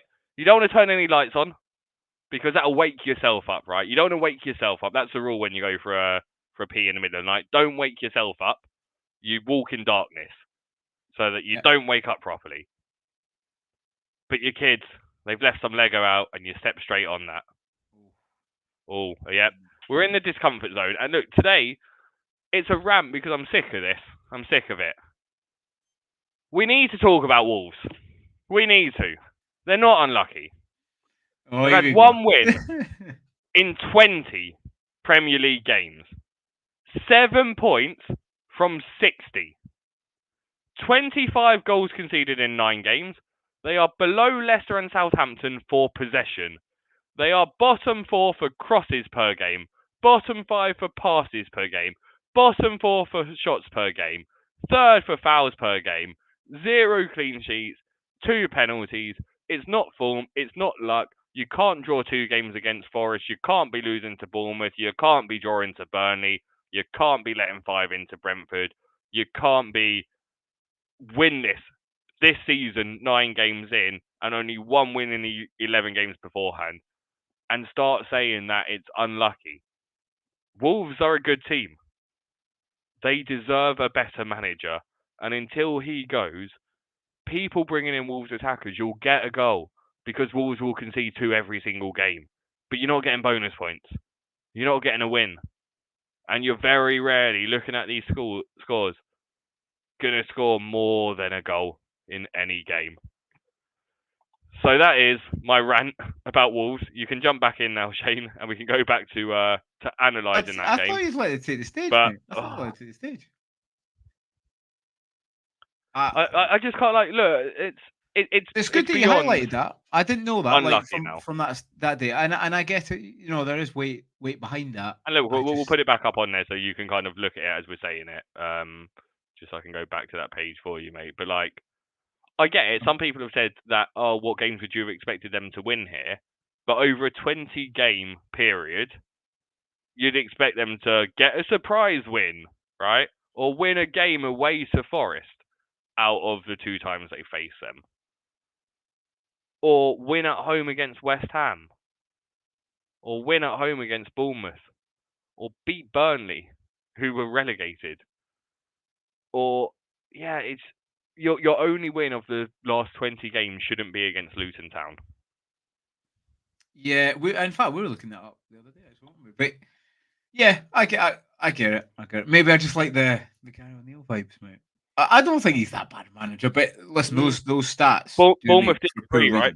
Bournemouth disagree. They thought he was a bad manager. They replaced him, and they're in a much better place than Wolves are now. Yeah. When he left Bournemouth, Wolves were a better team than Bournemouth were. He's then gone to Wolves, and Bournemouth are a better team than Wolves are. Again, I'm not saying he's a bad manager. He just isn't good enough. He's better than I am by a distance. He's better than most people are. But for a team like Wolves, he's not the right guy. So look, anyway, we can go back to it. I'm not saying that they will necessarily lose this game.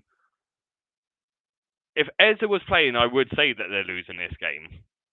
There's a world where they can win this game. And that world is where they score 2 goals again and they don't let in more than 1. I don't know if I can rely on them to do that, though. And that's a concern. When you've conceded 25 in 9 games, can I back you to only let 1 goal in a game? And that's where I struggle with Wolves. I look at this game and it's either a Palace win or a draw. So I'm going 2-2 on this one. I've had my rant, and now we can sort of go to these predictions. I'm going to go with 2-2 on this one, Shane. What about yourself? I know you don't agree with my rant necessarily, but what are you thinking for the game? No, I get it. Again, we were talking about the other day, actually. It's good to bring it to light that Wolves, there's a point where you're just like, right, well, how much is the manager and how much is the players? Similar with Man United. I didn't know the stats were that bad. And yeah, now it's the light. I kind of get what you're saying. For me, though, I think Wolves have got the players are just too good to not do something this weekend, especially against Palace. We all think Palace are better now because they beat Spurs. Everyone beats Spurs. Everyone scores against Spurs. Doesn't really matter. So I actually think Wolves at home, I think they get a result. It's just a score, in terms of score for me. I think they score at least 2. Do I go out and go 3? Do you know what I do? I do. I go 3-0. Which is big. I know. And I see Kieran's face. He's like, what? No. He's like, Shane, are you drinking tonight? It's only a Wednesday. I don't drink as it is anyway. But You're just banking on the fact that Palace have only scored 5 goals this season, right? Well, they've That's not what's scored helping many. you. So yeah. And I think they do. They're at home. They're more buoyant. They've got But results. they've not played Wolves yet. You get your goals I when you get play that. Wolves. Once you play I Wolves, get that's that. when your goals pick up. Yeah. So I go. I go 3-0. I think there's a few people here in the chat. I think Colm. Well, I was going to say, first of all, Onions has gone, yeah. how many do I think they win in the next day? And Coles has Well, said... they've got some good fixtures, actually. Well, that was it. Very Onions good also said, go through the fixtures this season. The next day are juicy. And look, I don't disagree with that. But actually, we had this conversation last week.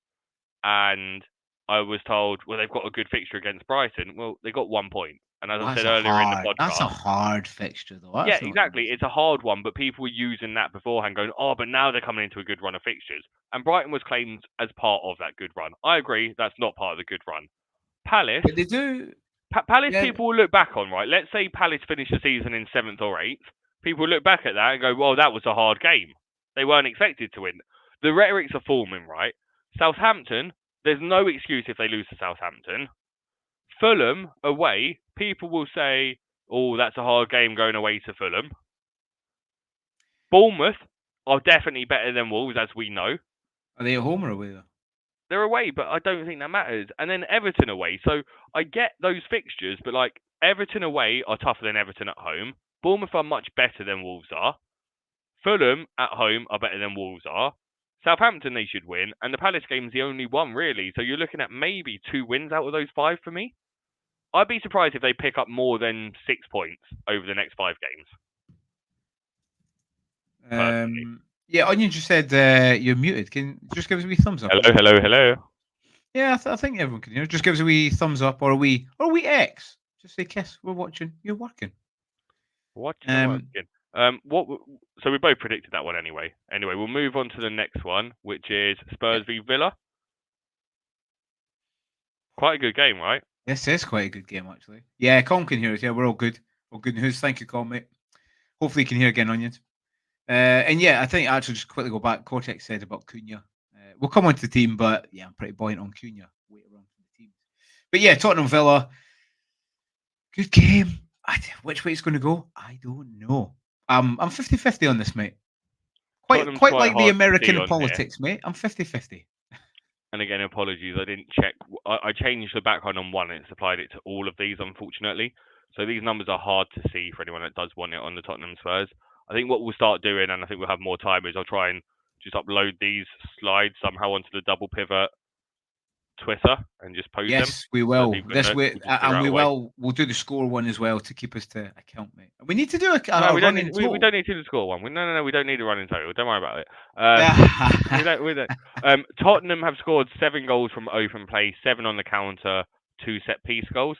They've conceded 3 set piece goals. Is the one thing that I think stands out in line with Villa scoring 4. So that's an interesting one. Look, we know that an Ange Postecoglou team was going to concede goals, right? So I think that is one thing of Understatement. note. And we know that, as we were saying earlier, and maybe we jump back to it again, the Spurs right hand side loves a shot. Yeah, Loves they a do. shot. They are, again, Brennan hidden down Johnson. here. We can see the one underneath Crystal Palace, that black bar is Tottenham. No idea. Oh, it's black because it's white, right? Or it was clear, and the background Yeah, was yeah. white before, so that's why. So yeah, look, they're pretty decent at it. These numbers I haven't love this translated graphic, by across the the way. right way. This one's flipped those two the wrong way round here. So what I'd say is, yeah, they're backwards. The The Tottenham majority are. Villa Yeah, one, the majority are fine.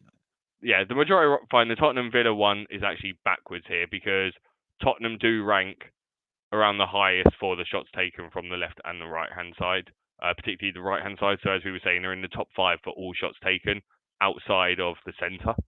And here, the number that you can't see is 34 shots taken from that right hand side.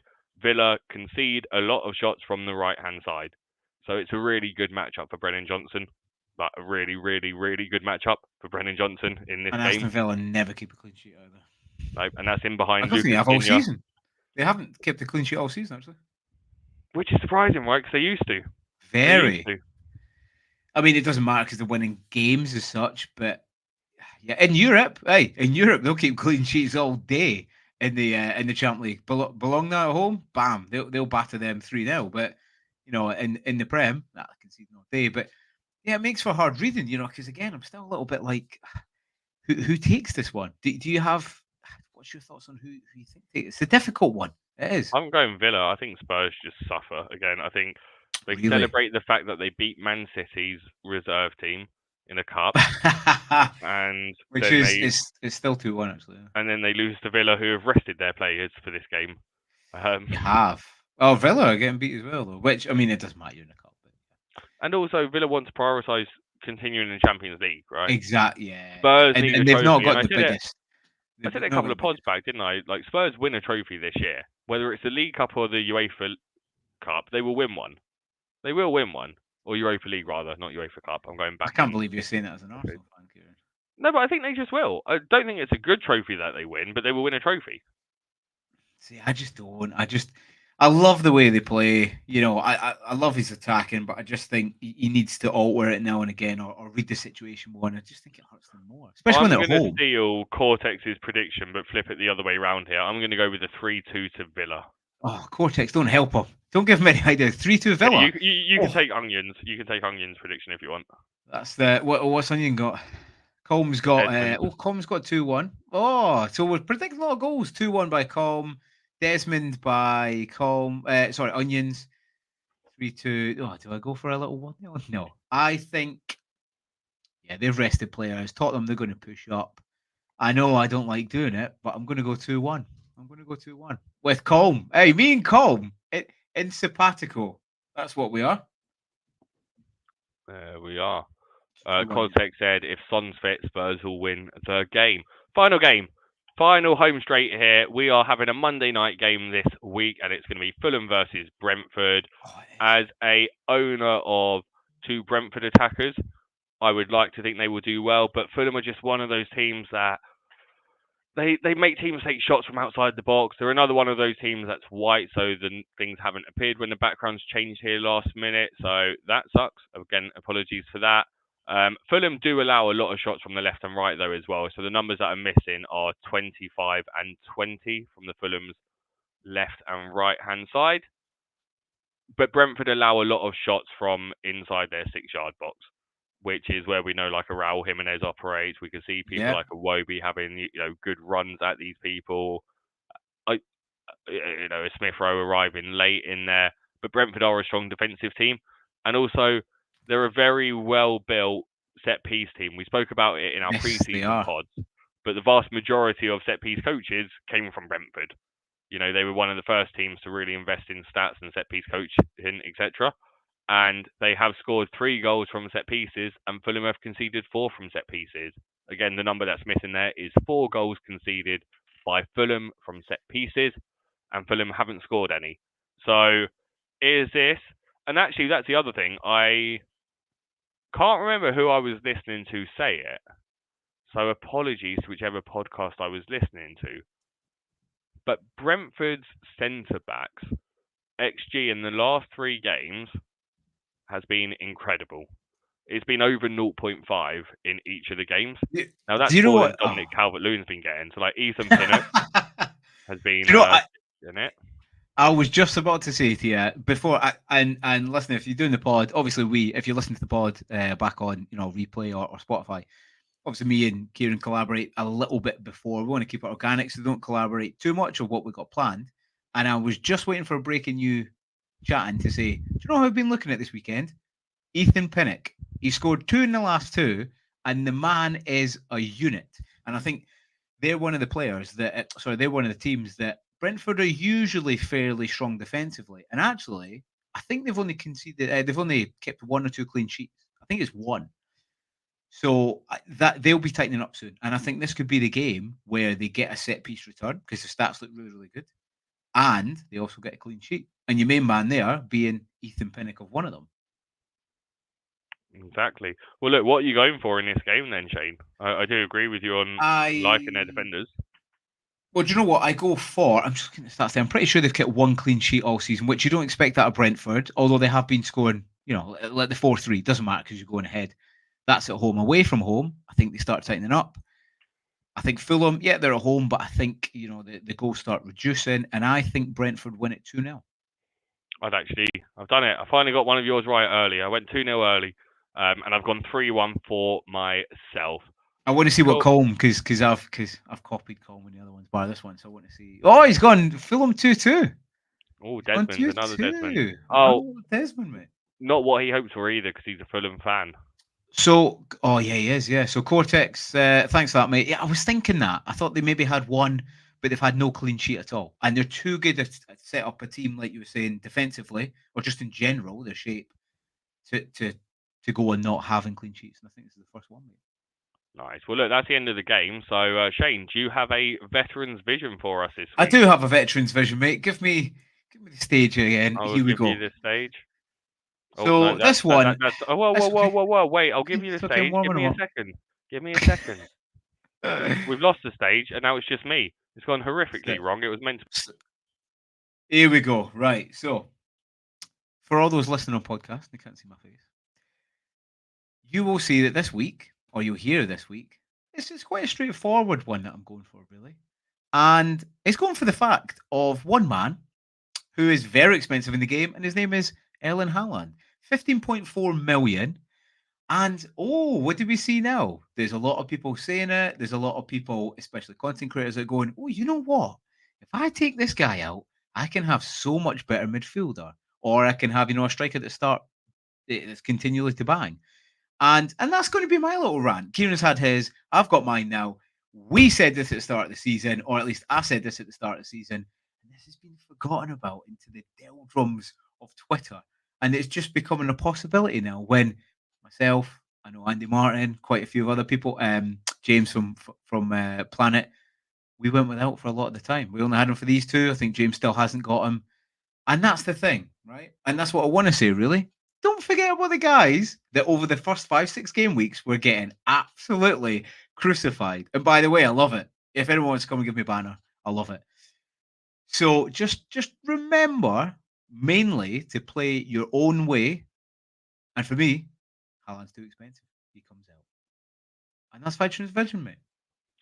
From the person who That owns was quite a Haaland. low on a rant from me. That was like a 6.5. That wasn't like a Man U 9 rant. I kept that down, mate. It was, mate. Yeah. All right, sweet. Well, look, we'll obviously need to come on to see what your team looks like. But before we do that, we did ask people to predict who the highest scoring player last week would be. That was priced under 9 million for a mug giveaway. We had 5 people guess Umbumo, who was the highest scoring one out of the ones that were guessed. I think a Pinnock was guessed, a Madison, a Solanke, a Visser, and a few others as well. So we've got 2 mugs to give away, Shane. We're going to do it live on here so we can record it and there's no funny business. The suspense is killing me, Kieran. I'm not sure if Wade is still in the chat with us, but Wade always wins, so I imagine Wade's going to win. I'm going to wait. Yeah, he does I'm actually. I always see him juicing that. I'm going to click to spin once it lands on Wade to see if we can get it to not land on him. Right? It can't land on what it started on. That would just be rigged. Oh, I thought that was coming in. There we are. So we got Geddy for the first mug. Geddy. So nice work, Geddy. And then the next one. Oh, right. Wade's back, so he's going to win it this time because he was eating. So here we go. Oh, was he? Here we go. You got no chance on this one. You got no chance. Oh, I sneaked in. Robbie. So Robbie and Geddy will be the winners of the 2 mugs. Do you know what? We'll do a test. I'm going to give them till we next record to DM me with their details, and I'll send it. If not, I'll DM them over the weekend. But let's just see if they well done, gentlemen. Listen. Well done. Sweet. Well, look, Shane, we'll finish it up with our teams and how we look for next week. So, my team, I'm probably not going to be doing anything different, mate. I am... You kind of set up last week, didn't you?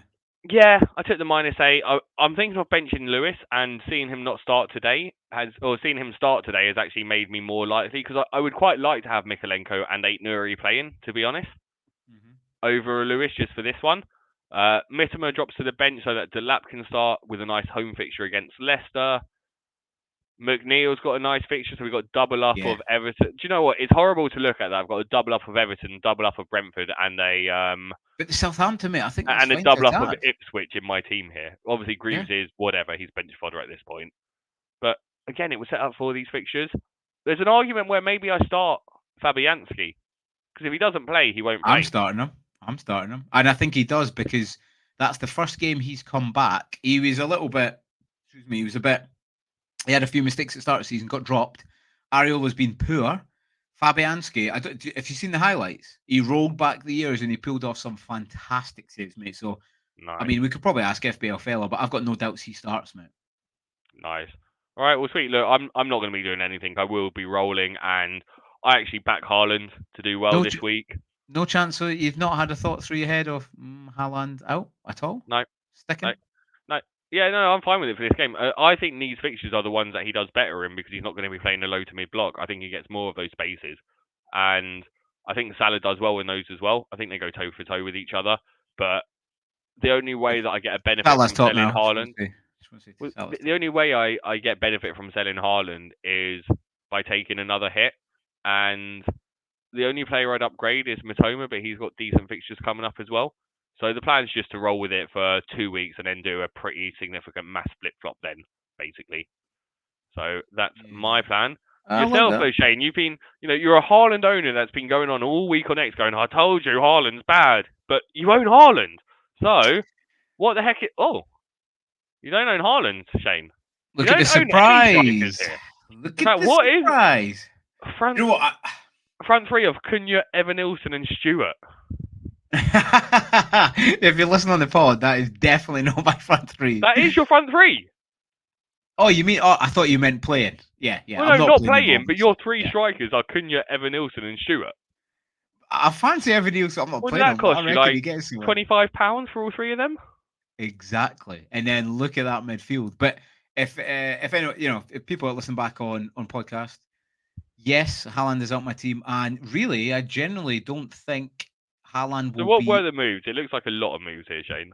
So I took a -4 this week. I had 2 moves. One, I wanted to bring in Wissa last week, right? And I kind of missed that boat. He's still a good choice, but I can't turn down Cunha this week. He scored 2 goals in the last 3 against Palace. I think Wolves show to everyone this weekend that they're actually a decent team. So I've led the line with him. If you listen on podcast, right at the back, he's going to become Fabianski, because Fabianski will start, so he'll play Forest. The big King Michael Keane's there. Alexander-Arnold, Lewis and Robertson. Robertson is probably going to come out maybe for Konsa. Embuemo, and listen to this midfield. Embuemo, Palmer, Buonanotte, Saka, Salah. Tell me you're not jealous of that midfield. I'm not, Your silence confirms it. but I'm not. I'm Uh, not right because I'm looking at it and like Salah, Foden yeah, could be McNeil could match Salah, right? Foden and Saka are the same, right? As in, like, look, I'd rather have Saka, but at the moment, I'm happy to roll with Foden for 2 games, and it's the same price point, right? We both got Mbumo, we both got Palmer. McNeil is better than Buonanotte, so really, all it is Salah's better than Matoma. But then my front three's a lot better. Yeah, it's all about it's all about attacks. For me, it's just the flexibility. Again, for anyone who's like, oh, Haaland's still good. He is still good. I love watching him play. He's a fantastic player. I don't think he's poor. I just think the money it gives you, the flexibility it gives you. Once other players, namely Trent, who's been feeling unlucky, starts firing, people are going to be looking at other ways to get money. They're already saying. I've seen a few content creators today post on my X. Oh, if I take Haaland out, I could get him. And like I said at the start of the season, actually, which is good, Kieran, it's validated me a bit in terms of Haaland scored such a high rate of goals, and no other striker was firing during that period. Really, not one striker scored more than 2 goals, and now they are their options. But So I just want to recap, actually. I was just thinking about it, and this made me think of it. But your veteran visions we've had so far have been Fodanki, which failed. yeah, the Fadanki doesn't go the best. I blame Pep, mate. I blame Pep. And now you've had a rant about how Haaland, you need to take him out. So he's probably going to haul this week, right? He probably and listen. I wish again. Stuttering, stumbling. I. I wish I played how I thought from the very start. Last year, I got caught out a little bit with Haaland and slow to get maybe on Salah and a few other players.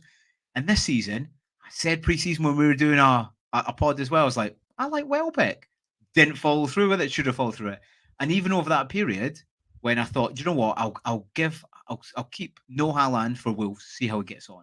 And I probably would have ended up not doing Southampton, even if I did. But again, just stand by what you think and play the game. But the moves that I did do was Cunha, Palmer, and Salah in for let's have a wee look here. Haaland, Foden. Semenyo, and And Foden. I mean, look at that. Semenyo, Foden, and Haaland out for Palmer, Salah, and Cunha. Well, so look, I think Cortex those did moves are somewhat similar to you almost. He did Gabriel to out Nuri, and he's brought in Cunha as well for a -4. Although he's asking this, actually. He's gone, talk to me about Cunha. I don't like Cunha. I prefer Wood or Visser or Jimenez. which I get that. But that's because But I think they're Wolves quite are awful, close. right? But and that they only score 1 goal a game, right? Until Wolves can start scoring 2 or 3 a game, I'd rather Clip see that it. right now. That's getting clipped right now because over the weekend I think they I need scored to 2 or see it. 3. No, but I'd rather see it and then go, okay. Yeah, Whereas, like, I went with Wissa because I knew Brentford could score 2 or 3 goals a game. against anyone, And by the way. yeah, and it was a risk to bring him in earlier because it was hoping he'd then start. But that was taking a risk with the player, not with the team. Whereas I think with Cunha, you're taking more of a risk with the team than suddenly scoring more goals. Which, look, they might do. They might do. I think it's a good run as well. You could play him a lot. He's on pens as well, and I think there will be a few games where he gets 2 goals and assist, or a goal and assist and some bonus. And I think the game at the weekend is on the 8 Nori. I'm not as bullish on him. Yes, I know he's basically a winger. I love watching him play. Great player. But the fact he scored, I think, in the last 2 games is offsetting his points. You want a defender Yeah, but first he'll and continue. foremost. No, you don't. There aren't clean sheets in this game. At his price point, basically, if I'm looking at this transfer, Gabriel to 8 Nuri, I did it as part of my -8, and I benched 8 Nuri for last week. I like the Gabriel to 8 Nuri because it frees up 1.5 million, and that's just Yeah, massive. and Arsenal That's are why I like going it. through a patch. I wouldn't necessarily then do the Cunha one, but look, that's just me. Who was the Cunha for? Was that for Delap? Did he say?